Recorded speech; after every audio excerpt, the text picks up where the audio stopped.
Ladies and gentlemen, I hope you enjoyed your lunch. We thought it was absolutely fantastic on our table, so thank you very much to the team at the Royal Yacht. You've done a sterling job yet again for us. We appreciate it. Thank you to Rock FCC JV for making it all happen and sponsoring the event today. I'd like to just take a moment to thank our other sponsors. Delta, we've got Liam here that's sorting out the sound and lighting for us, which makes a real difference. Donnell's Wine, I think you've got some non-alcoholic wine on your table as well that I know some people have been enjoying. Cooper & Co, we're going to have some coffee with just very shortly. Photo reportage, Gary has been wandering around taking photographs that end up in Connect magazine every month. And Andy at the back there from OSIF just making the videos. So thank you very, very much, all of you. We really can't do it without you. Now for the part that we're all here for. I think all the bread rolls have been cleared up, so we're in good shape. We've taken all the sharp implements off the table as well, just to get ready for Senator Lyndon Farnham. He is Assistant Chief Minister, as you know. He doesn't need any more introduction from me other than to say he is Assistant Chief Minister and is the Minister for Economic Development, Tourism, Culture and Sport. Ladies and gentlemen, please welcome Senator Lyndon Farnham.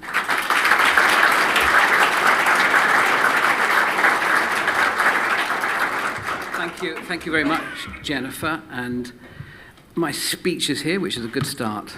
Right. So, Jennifer, thank you very much and good afternoon.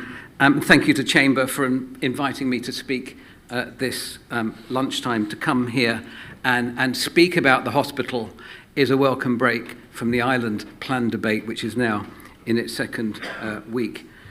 I am certain that most islanders will have a view on this topic. It has been discussed at homes, at dining tables, in pubs, in offices, and many times in the States Assembly. It has led to many newspaper stories, letters, social media posts, petitions, and reports. So I'm going to start by saying what I know, what we all know. We have an urgent need for a new hospital. We have a state's decision on the agreed location. We have a state's decision on the access to that location. We have a state's decision on the budget and the funding. And we have the absolute imperative and the moral obligation to fulfill our responsibility and get on and build a new hospital. We also have the most amazing and dedicated healthcare staff working in untenable conditions. Our existing hospital has cramped wards, corridors doubling up as bed and linen stores, buckets catching rainwater, creaking drainage and sewage systems, different departments bolted onto the ends of buildings, and an overall confusing and at times undignified patient experience. We have a maternity unit described as having the level of facilities found in some developing countries, completely lacking peaceful and private surroundings for mothers to bond with their new babies. There is also a distinct lack of any meaningful or usable outside space to help patients recover or to help visitors reflect.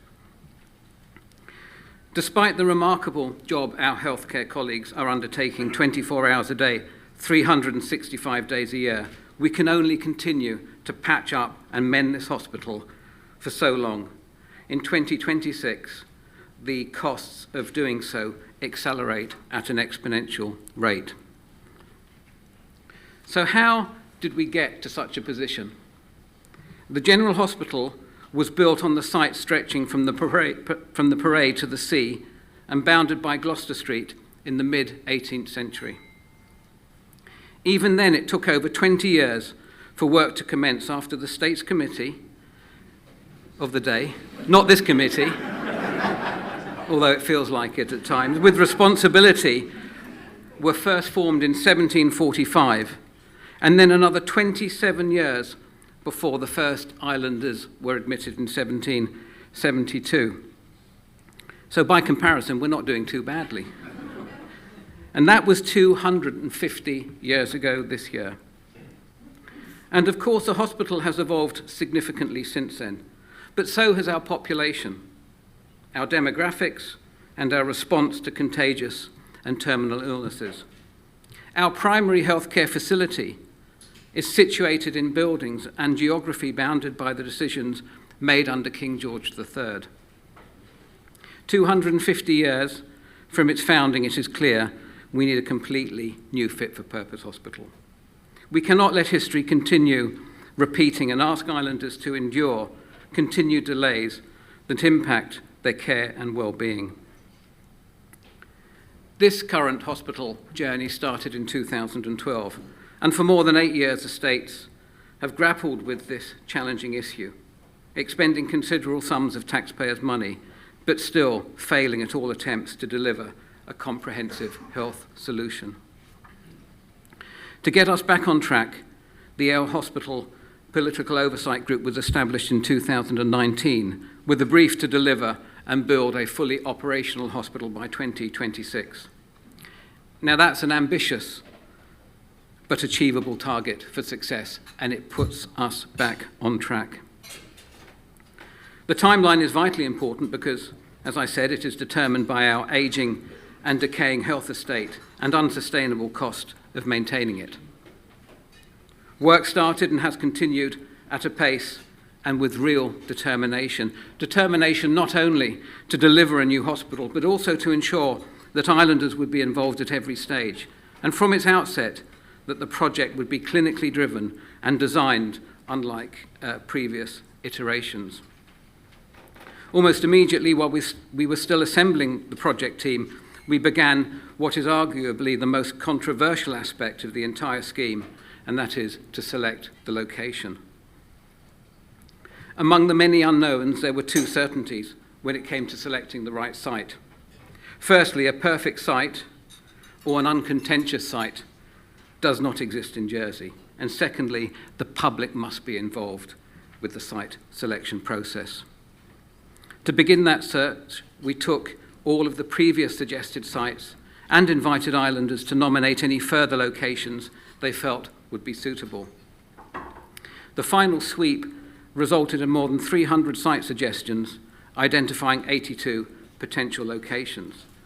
A representative panel of 17 public volunteers from 154 applicants were assembled as the Our Hospital Citizens Panel and worked to form their list of priorities. These were then merged with the criteria provided by our senior clinicians and health staff and applied against each site to result in a final shortlist of two. They were, of course, the People's Park and Overdale. A state debate followed, at which the Assembly approved Overdale and instructed the Political Oversight Group to proceed.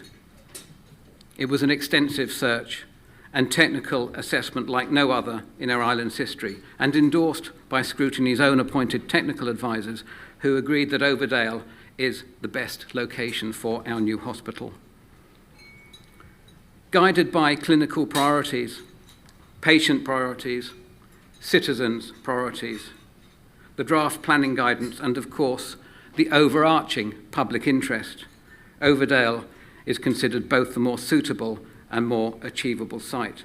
From a practical perspective, Overdale provides a better integrated hospital design and will deliver within the timescale of becoming fully operational by the end of 2026. Unlike the UK and other larger countries, we cannot travel to different specialist hospitals in neighbouring towns and cities or counties if we have acute or urgent needs. We have one hospital, and it must fulfill all of those needs in one place.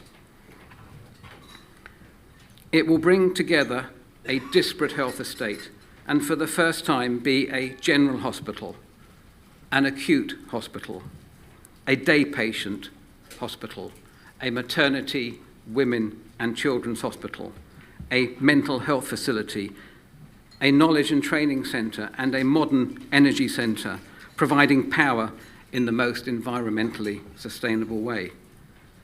There will be more operating theatres, far greater patient capacity, more single ensuite rooms available to all patients. In fact, 75% of inpatient beds will be located in single ensuite rooms. There will be really good, proper staff wellbeing areas and the training facilities to attract and keep the very best healthcare professionals well into the future. And all of this will be set in carefully landscape gardens and open spaces to provide an elevated, peaceful and healing environment with far-reaching sea views and views across the island to aid recovery, work and reflection. Now, road access to any hospital simply must provide safe and reliable 24/7 access for all users, including emergency vehicles and, where appropriate, improve access by alternative modes of transportation, such as bus and for pedestrians and cyclists. So the site will also include new and dedicated access solutions with ample parking, convenient pedestrian and public transport connections, alongside the creation of new woodland walks, green landscape spaces and parkland, and the planting of at least 860 new trees. This will include the necessary enhancements to Westmount Road, and they are absolutely necessary, to reduce risks of accidents and to avoid traffic congestion and blockages and delays to journey times, which when heading to the hospital can be very important. But we have to be realistic.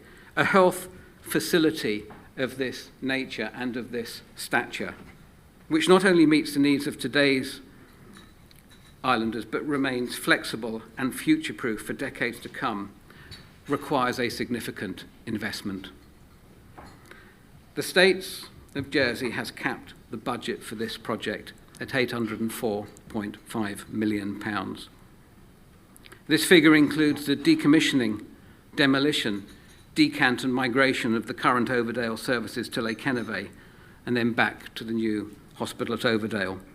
It includes all of the main work, the main hospital, the enhanced mental health facilities, the energy centre, the knowledge centre and modern training facilities, car parking and all external works. It includes significant improvements to the public realm, the creation of new parklands, gardens, courtyards, and additional green space. It includes all landscaping. It includes all access and road improvements with sustainable transport options and facilities. It includes all of the equipment required for our new hospital and all of the modern technology for the entire health campus. It includes all land and property acquisitions and all professional fees. It includes all contingencies, the optimism bias provision, and all provision for inflation. Now, these costs have been carefully scrutinised by the project team, the political oversight group, government officers, and by independent advisors appointed to ensure Jersey is getting the right hospital and receiving the very best value for money. But I would just like to put the proposed hospital investment into some sort of financial context. The current cost of running the health service is approximately £230 million per annum. That means that over the next 40 years, we will spend somewhere in the region of between 15 billion and 20 billion pounds in delivering our health services to islanders. It is therefore absolutely essential that we make the right capital investment. The investment informed by our financial experts and our clinicians to create a purpose-built facility that can safely deliver those 15 to 20 billion pounds worth of health services and the care for future generations of islanders. The Our Hospital project also considers huge swathes of our health estate, consolidates huge swathes, I should have said, of health estate into one location, freeing up a lot of land that can be used for other essential purposes. And that land has significant value. But we cannot value that as part of our calculations and offset it against the cost of the new hospital at this stage, because we simply are not sure what that land is going to be used for. But if, for example, and which is quite likely, we use the majority of that land for urgently needed housing, then that land is worth many tens of millions or perhaps even more. To pay for this investment, the States Assembly have agreed what we believe to be the most optimum borrowing funded solution given our current strong financial position. The amount borrowed will be paid back using interest from our reserves. Our modelling of our reserves clearly demonstrates that a debt-funded solution retains a far higher value than a reserve-funded solution. This will enable the Strategic Reserve Fund to receive the borrowing raised for the hospital and will not only provide the funding required to develop the project, but also to ensure that the states are able to meet their obligations in relation to the issuance and repayment of the bond. And there is a strong rationale behind this proposal. Interest rates are still just at an historic low. Borrowing at a fixed rate provides certainty by inflation-proofing bond repayments. If interest rates rise further, which is very likely, the bond repayments will not rise.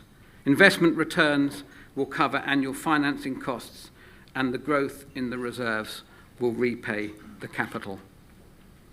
Standard & Poor's cites Jersey's liquid fiscal assets as a key credit rating strength. It is therefore far more prudent to keep our reserves intact, keeping our money in the bank, retaining full flexibility for future events in the modern and rather uncertain world. Depletion or delay now may require borrowing in the future when interest rates are likely to be significantly higher.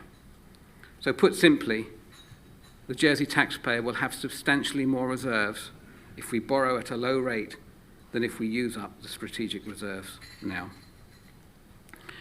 Speaking to Chamber of Commerce members, I know you will all understand the financial and logistical benefits of consolidating to a single site operation over a multi-site operation. So I don't need to explain that. And then there is, of course, the value of this huge asset if future generations decide to relocate the hospital again at some stage.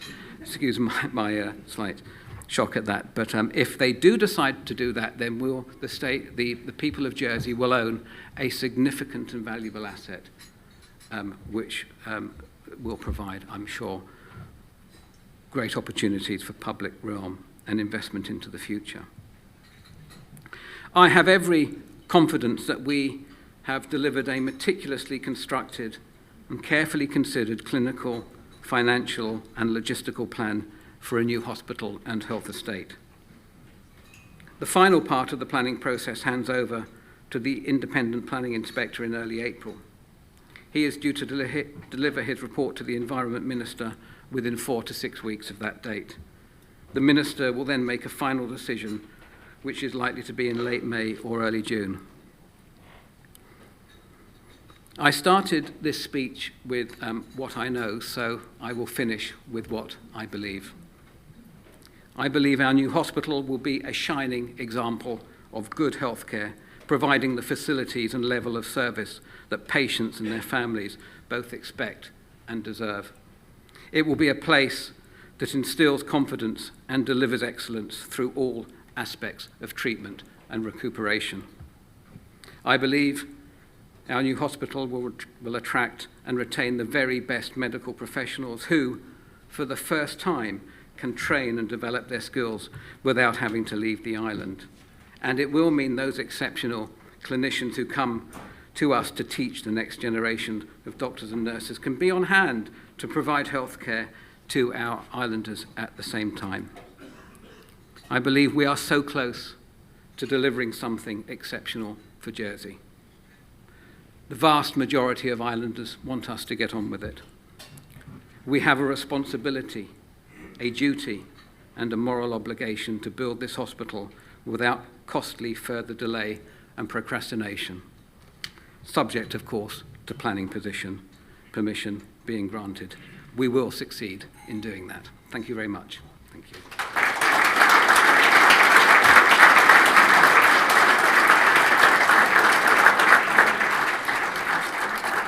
Senator Farnham, thank you very much indeed. It is the opportunity for questions. I am going to move around the room. We have a microphone, I can do so. Senator, can I just ask one question before we start from the floor? No, you can't, Murray, sorry. Excellent. Well, I'm going to anyway. Chief Minister, good afternoon. Nice to see you come back to a chamber lunch so soon. So, Deputy Chief Minister, the question really is a political one, and forgive me if it sounds slightly personal. This is a hospital project that, as a politician, many would put their hands in their pockets and take a step backwards. I'm not trying to say that you are some brave maverick by saying that, but why on earth would you try and grapple with what is, in a lot of people's minds, a poisoned chalice? What on earth makes you want to do this? It seemed like a good idea at the time, Murray. Yeah. The last, I think, two elections, especially the 2018 elections, were fought on the need for a new hospital, and guarantees were made and have been made to islanders for about 10 years now that it had to be done. And it is a poison chalice, and I knew that, and I particularly knew that when the Chief Minister decided to appoint me to the position. Good job, Chief Minister. For that, yeah. Yes, okay, fine. Yeah. But actually it's something that had to be done, because if we didn't grasp it, I fear it would have languished and we would still be debating it. Even now, we've seen a number of different views. There is, I think, a small but very strong and effective lobby against it. And of course, I respect all of the views of islanders. But as I said before, there's no perfect solution. There's no uncontentious site for it. But I took on the role because it was the right thing to do. And I firmly believed that we needed to get on and deliver this new hospital. But I haven't done it all on my own. I must just pay tribute to the team that supports me. Thank you very much. And also the Political Oversight Group and other states members who have been part of the journey. We're not unanimous in the states by any means, and I'm looking at the Progress Party members over there who have made their position clear, but I respect their views. This is what democracy is. But in answer to your question, I took it on because it had to be done. All right. I could delve into that, but I'm not... I know there'll be questions in this room, and I want to try and cover as much of the room as I possibly can, as quickly as I can. And I know that Tina's over there, and then I'm going to come after that, certainly across there. Tina. Thank you very much for a great speech, and I haven't seen the whole thing before, so I really appreciate it. And I am one of those locals, absolutely, wants you to just get on and build a hospital. We need a hospital, and there's no getting away from that fact. However, I work in recruitment, and we all know that the island is suffering from a skills shortage. In fact, a lot of the world is suffering from a skills shortage. I this week have met 5 or 6 people that are leaving the island, and actually some of them taking their jobs with them. My question is not even staffing the hospital, because you've got the training solution in there, which is amazing. But who's going to build it? Where are your plasterers, electricians?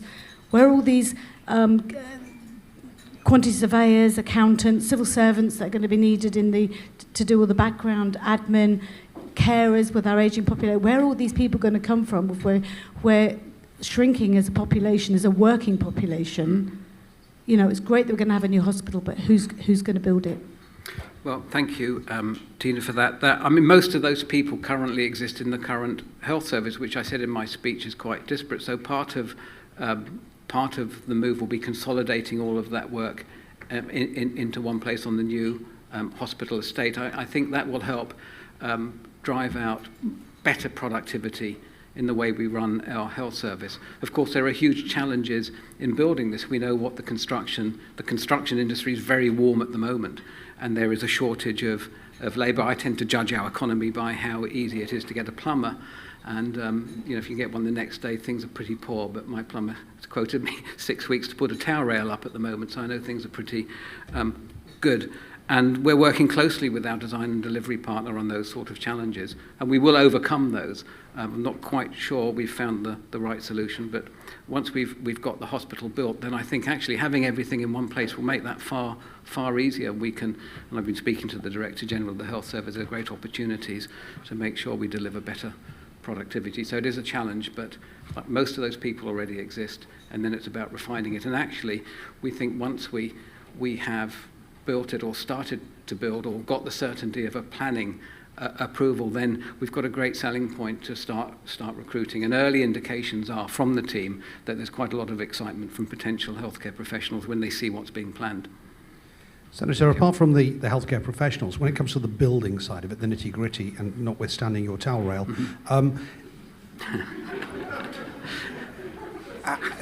it is a heated towel rail, so it's quite a big job.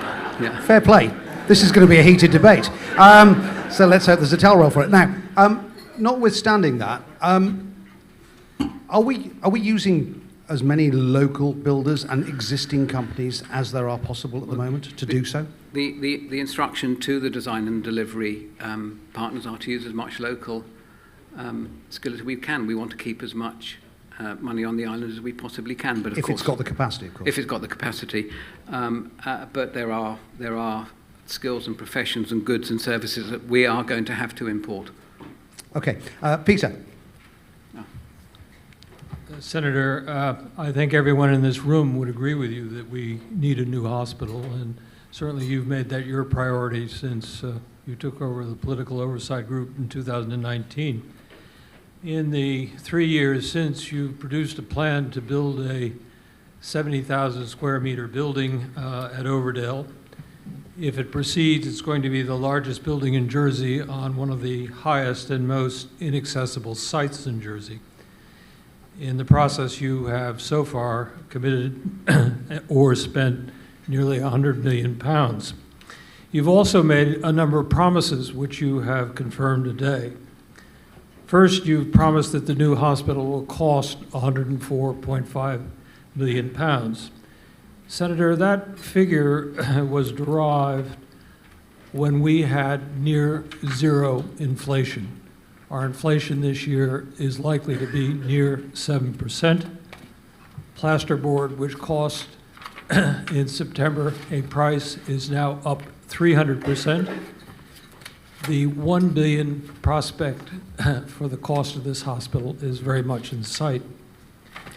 You've also promised that we can finance the project with a 30 to 40-year bond at an interest rate of 2.5% or less.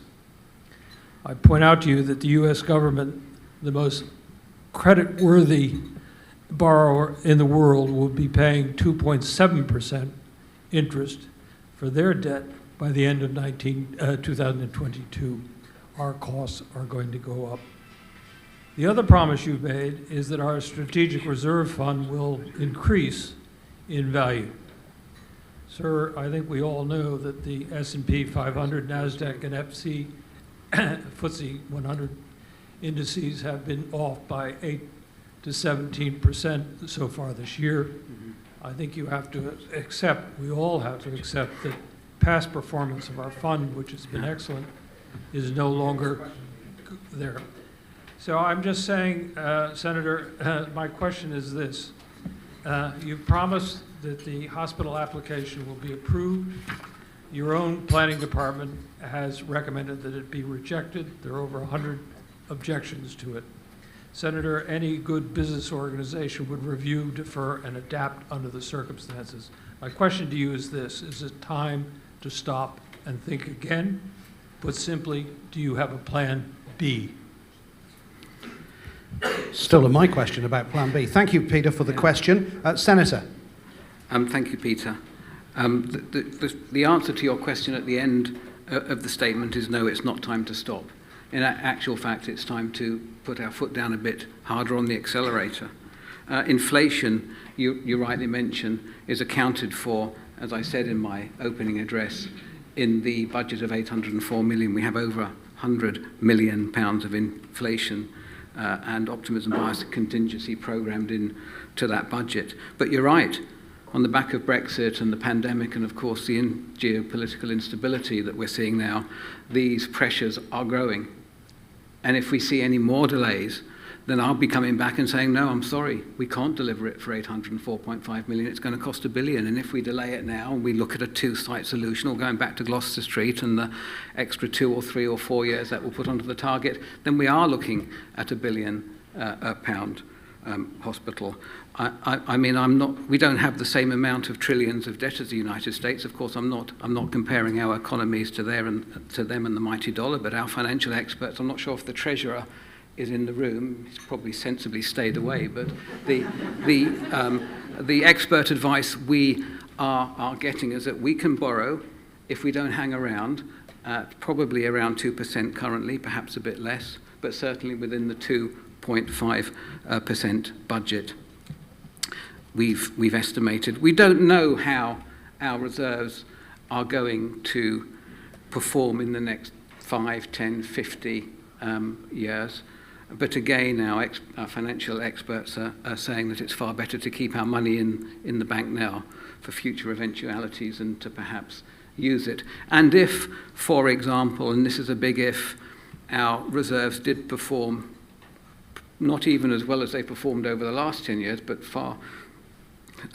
produced a far less impressive performance, a much more conservative performance. By borrowing now at, say, 2.5% and returning 4 or 5% over a 40-year period would mean we'd be somewhere in the region of £2 billion better off in our reserves in 40 years than we are now. So there is a lot of speculation there, but I think actually given the global instability at the moment, we're probably better off keeping our money in the bank at this stage. I'm not sure if I've answered everything. Senator, Peter. just one question there, which was, what's the plan B? What if we don't get planning permission? What if it doesn't add up? What's the plan B?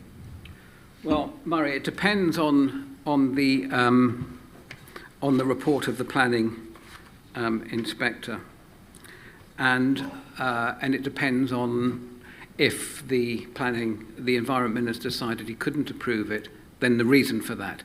It could be something like we need to lower the height slightly or increase the width or the size, or it could be something that we could achieve with a fairly quick revision of the plans. We mustn't forget the states have agreed the site. It's not my decision or the Political Oversight Group decision. The states of Jersey, your elected assembly or parliament has agreed the site, it's agreed the budget, and it's agreed the access. So we will, and I hope it doesn't, but if it were to be declined, we would work with the planning department to refine the plans as we need to do to get it over the line. Now that might mean up to a 6-month delay.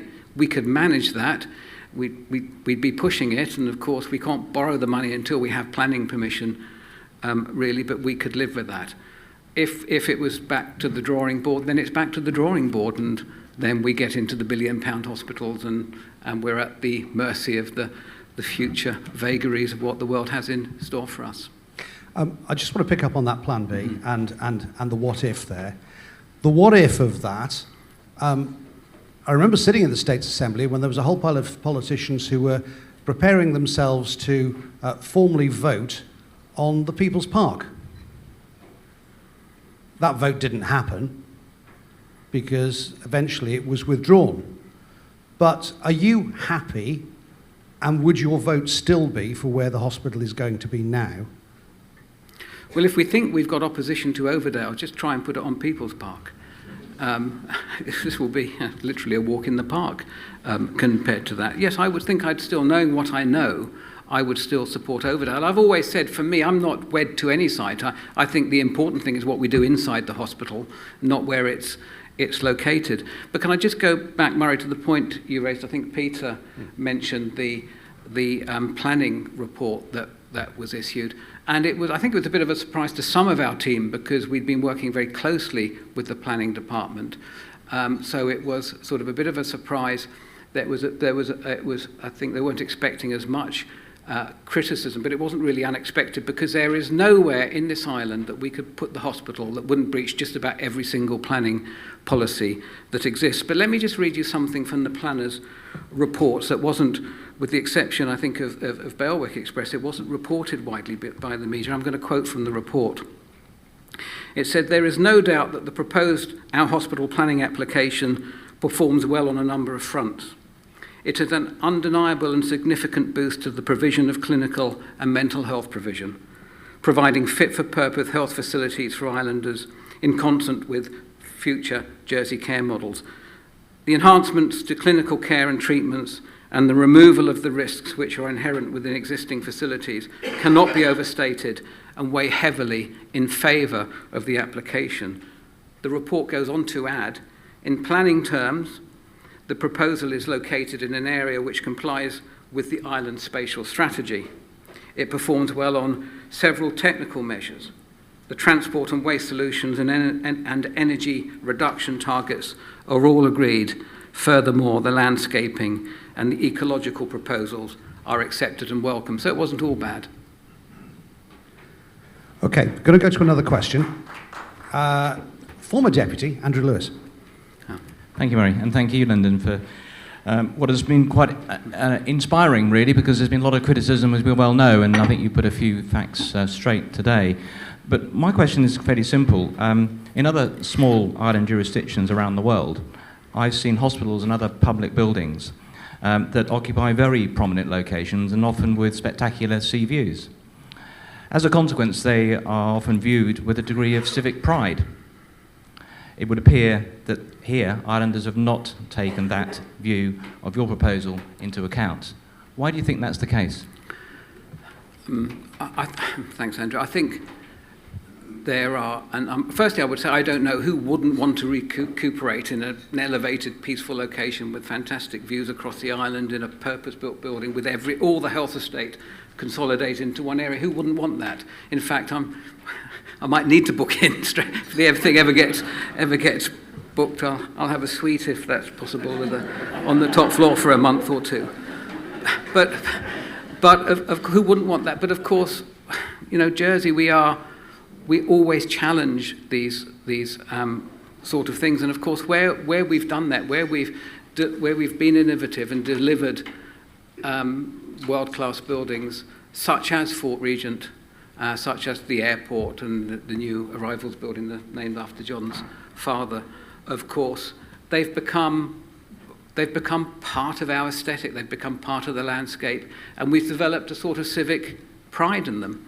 So I think if we go on and build that hospital on the top there, and some people love it, some people hate it, and it's too big or it's too small.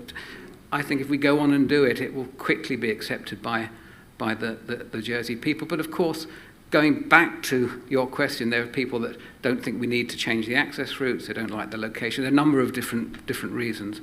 But I would urge people just to think to the future.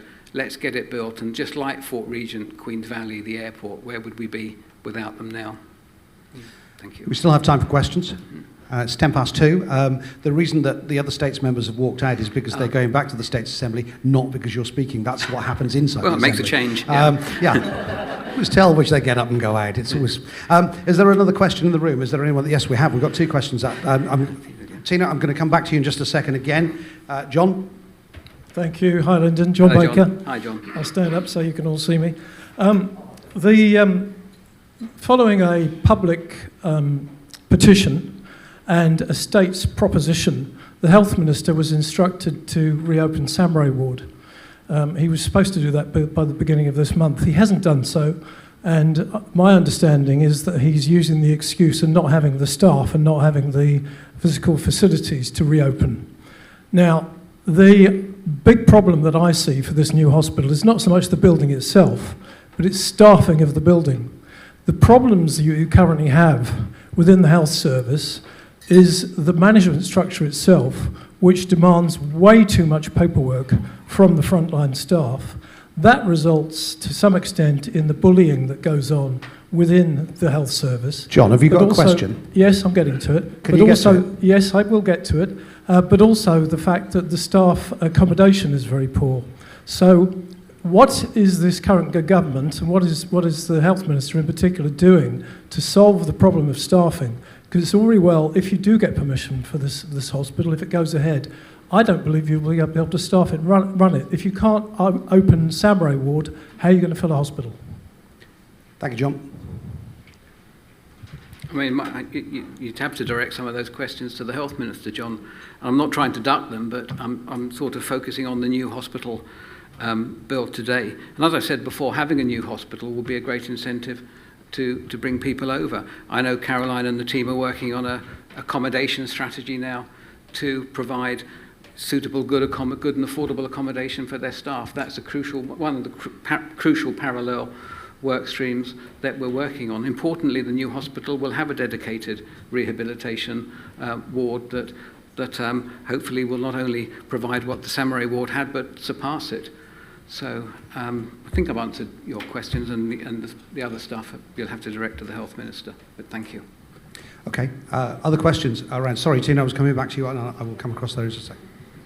Sorry, it's me again, but just picking up again on the skills, so just going back to where I started and back to John's question. Yeah. It's okay doing loads of criticism, but what we need are solutions. Mm-hmm. So we need a hospital, we know that, so Yeah. let's park that one. But the solution for skills, we can't ignore it. It's there. Every single location is facing the same thing. So why are we not putting in a skills strategy alongside the build? So we've got Highlands College at the top of the hill, was taken out of the island plan. I don't know what reason, but that desperately needs some investment, and that is where your plasterers, your builders, your electricians, your administrators, and a lot of the healthcare staff can be trained. It's going to take so long to get this over the line. In 3 years, which is the average time to train anybody, Yeah. we could have a skills strategy in place, and therefore the two things could be aligned. Mm-hmm. Yeah. Thanks, Tina. I'll be absolutely honest. I don't know why we can't do that. I know that the hospital, the health team are working on their skills development and their accommodation development. I know that the design and delivery partners have been working on apprenticeship schemes because we want to use this build and the experience from the build to develop skills in our construction sector. But that's something I can certainly take up with the separate skills strategy, and try and blend them in together. Okay, listen to. Thank you. Right next week. Yeah. Andy Howell, just asking you, Senator Farnham, Yeah. how many rehabilitation beds are we going to have in this rehabilitation ward that Right. you're promising us, please? I've been told so many times I've forgotten, Caroline. Pardon? 30, up to 30. Can I just say that just leaves 90 beds on one floor for everything else in this new hospital. I don't think this hospital is going to have quite enough beds for us. Okay, Senator so let me Farnham. just Thank you. straighten that out on beds, because there's a lot of misinformation going around on beds. The new hospital, as currently planned and designed, will have 267 inpatient beds. That's beds where patients stay overnight. In total, there'll be 402 beds. That includes all of the day patient beds and short stay beds. Modern technology, modern medicine means people are coming in and out within 6 hours having operations. And again, I'm looking, she can correct me if I'm wrong, but the total number of beds, 267 plus the difference that makes it up to 402 beds, 267 inpatient beds, the rest will be short stay day patients, acute ambulatory care beds. The current hospital has 202 beds, so we must end this myth that this hospital is going to have less beds than we've got now. We've got almost double that we've got at the General Hospital. Is there a change in how, and this is maybe not a question for you, it's maybe for one of the healthcare professionals, is there a change in how we treat patients, and is there a change going forward of how we're going to treat patients in terms of the amount of time that patients spend in hospital, the amount of home care that they will have? Is that changing? Is there a directional change? I'm not sure. I'm well placed to. You can head over to the table in the corner if you like. But the short answer is yes. As technology improves, we're seeing vast differences and improvements to the way people are treated. But everyone's pointed at everyone else down here. Does anyone want to comment on this? Caroline. Yes, so we're currently significantly changing the way that we deliver healthcare. So we're just about to do the first inaugural day case hip. So normally you'd come in, you'd have your hip done, and you'd stay in hospital for a week. Because of the excellent work that our surgeons do, particularly around research, we're looking to do that as a day case. One of the challenges we have in Jersey is that we still bring too many people into the general hospital. We bring people in for bunions and keep them in overnight, when actually it's much better for our patients to come in, have their treatment, go home. So that's what we're trying to do. We're trying to move away from a model whereby you're always in a bed. We want to bring you in, treat you, send you home. Good news, Barrel, because you'll be in there before me. Right, he's taking a battering, that poor lad. Right, Lee. Cheers. Hi, Lyndon, how are you? Hi, Lee. Yeah, good, thanks. Quick question is, 4 years ago, I remember being in Hustings in St Mary's, I think, when the then-elect minister, the chief minister, said that he was going to kick out the plans for the current hospital at the current site. How can we ensure that the next government and the next electorate don't change these plans and kick us back down the road 4 years again? I don't know. I suppose you could vote for me and... Oh, man alive. I'll speak to you about that after. I'm aching to get back to the States. Sorry, chamber. I'm just reeling from the blatant electioneering of our... it was a good answer. So what you're actually saying is, Look, whoever we vote for next will be able to switch anything that's happening now. Is there nothing irreversible? nothing is ever irreversible, but it would take, in my opinion, a very brave States Assembly or a very brave government to go backwards on the progress we've made. Now, I don't think that would be acceptable. There's no way we can save money by delaying things. It's only going to cost more. But it is possible, of course, that if we don't get a planning decision or we get a negative decision that requires some more work, it is possible that a new government could change the plan. It is possible. Do you think it's going to be the election issue? I think probably for me it is, yes. But I think I would very much hope, I very much hope we can go into the election with some sort of decision to give certainty to islanders. Obviously, I hope we're going to get an approval, and I still feel confident that we should get an approval, possibly with conditions that we have to do certain things. But we can deliver something really, really good if we get on with it. A delay will only serve to keep people working in these poor conditions. And as I've said, come 2026, the cost of maintenance of the current health estate grows exponentially, and we'll just then be putting, good money after bad. It's coming up to 2:20. Ladies and gentlemen, please thank Senator Lyndon Farnham.